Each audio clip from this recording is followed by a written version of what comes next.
नमस्कार दोस्तों। इस वीडियो को बनाने का आइडिया मुझे इसलिए आया क्योंकि अभी कल ही मैंने जे कृष्णमूर्ति की बायोग्राफी को दूसरी बार पढ़ा।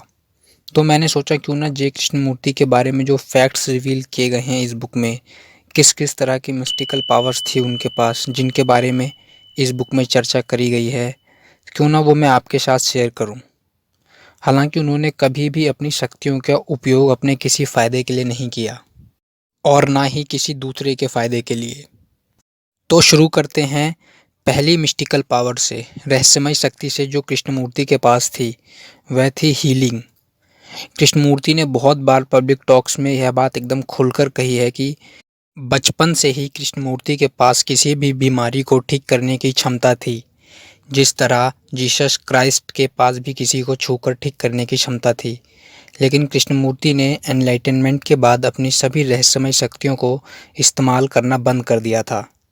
इस बुक में एक घटना का जिक्र किया गया है जब कृष्णमूर्ति और उनके भाई नित्यानंद को इंग्लैंड में पढ़ाई के लिए ले जाया गया था। उस दौरान कृष्णमूर्ति के भाई नित्यानंद की आंख पूरी तरह से खराब हो गई थी, जिसे कृष्णमूर्ति ने बिल्कुल ठीक कर दिया था। यह घटना कृष्णमूर्ति के एनलाइटनमेंट से पहले की है। दूसरी जो रहस्यमय शक्ति कृष्णमूर्ति के पास थी वो थी क्लेयरवॉयंस, यानी दिव्य दृष्टि। जैसा कि आपको पता होगा, महाभारत में संजय के पास इस तरह की क्षमता थी कि वो अपने से दूर हो रहे महाभारत के युद्ध को देख पा रहे थे। उसी तरह कृष्णमूर्ति के पास भी यह क्षमता थी कि वो दुनिया के किसी भी कोने में देखने में सक्षम थे। एक बार उनसे किसी ने पूछा, जब वो अमेरिका में थे, कि क्या आप भारत में जो हो रहा है उसे देख सकते हैं? कृष्णमूर्ति ने बोला, हाँ, लेकिन मैं देख के करूँगा क्या? वहाँ लोग भूख से मर रहे हैं। इस तरह वो कभी भी अपनी मिस्टिकल पावर्स का इस्तेमाल नहीं करते थे, और अगर कभी कभी उन्होंने अपनी पावर का इस्तेमाल करा भी है तो वहाँ उन्होंने इसका क्रेडिट अपने आप को नहीं दिया। अगला कृष्णमूर्ति के बारे में कोई मिस्टिकल पावर नहीं बल्कि फैक्ट है। कृष्णमूर्ति की एक फ्रेंड थी पुपुल जैगर, जो इंदिरा गांधी के किसी कैबिनेट में काम करती थी। उन्होंने इंदिरा गांधी को कृष्णमूर्ति से मिलवाया, जिसके बाद इंदिरा गांधी अपनी फैमिली के साथ कृष्णमूर्ति से मिलती थी, और जब भी कृष्णमूर्ति भारत आते थे तो वह उनसे मिलकर अपनी पर्सनल प्रॉब्लम पर उन पर चर्चा करती थी।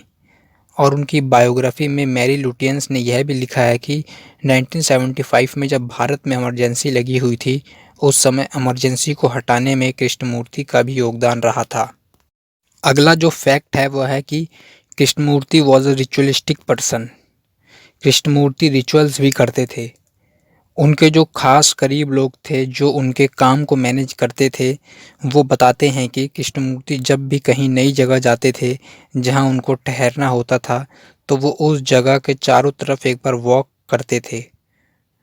और इसी तरह का इंसिडेंट एक बार तब देखने को मिला जब थियोसॉफिकल सोसाइटी की नई बिल्डिंग बनाने के चारों पिल्लर में कृष्णमूर्ति ने एक अलग तरह का पत्थर डलवाया था। हालांकि फिर कुछ साल बाद उन्होंने उनको निकाल दिया था। अगला जो फैक्ट मैं आपको बताने जा रहा हूँ, हो सकता है उसको जान के आप चौंक जाएं। जैसा कि आपको पता होगा कि ओशो हर तरह की बुक्स पढ़ते थे और एक दिन में 2 से 3 बुक्स पढ़ लेते थे। इस तरह कृष्णमूर्ति को भी जासूसी कहानियाँ पढ़ने में इंटरेस्ट था।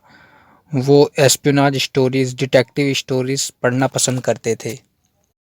अगर कृष्णमूर्ति की ये मिस्टिकल पावर्स और उनके फैक्ट्स जानने के बाद आपका भी मन कर रहा है कृष्णमूर्ति को और गहराई से जानने का, तो मैं इस बुक का लिंक डिस्क्रिप्शन में डाल रहा हूँ। अगर आप चाहें तो ख़रीद के पढ़ सकते हैं।